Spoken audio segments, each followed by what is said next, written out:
திருக்குறள் சிந்தனை. காக்கத்தக்கவை இருவகையின. வெளியே பொருள், உள்ளே மனத்தில் அறம்.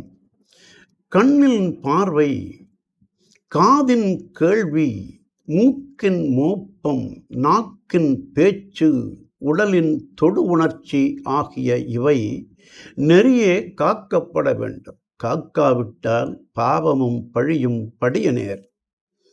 கண் முதலிய ஐம்பொறிகளையும் அடக்காமல் அவற்றின் போக்கிலேயே விட்டுவிட்டால் அவை புலன் நுகர்ச்சியில் புகுந்து உழலுமே அன்றி வேறு மாற்றங்களை விரைந்து விளைவிக்க மாட்டார். ஆனால் நாக்கை காக்காவிட்டால் அது கடுஞ்சொற்களை துடுக்காக பேசிவிடும்.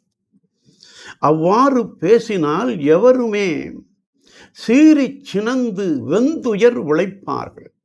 ஆகவே இத்தகைய அல்லல்கள் வாராமல் இருப்பதற்கு சொல்லும் சொல்லை காக்க வேண்டும். எவற்றை காவாராயினும் நாக்கை காக்க வேண்டும். அவ்வாறு காக்காவிட்டால் இழிவுற்று அழித்துயரம் அடைய நேரும்.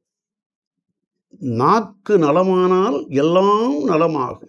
நாக்கு கெட்டதானால் எல்லாம் கேடாகும், சோகமாகும்.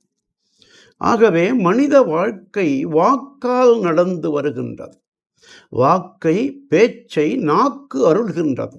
ஆகவே எப்போதும் கருத்தோடு, துடுக்கில்லாமல், அளவோடு, மரியாதையோடு, மதிப்போடு பேசுதல் வேண்டும். அவ்வாறு பேசினால்தான் உலகம்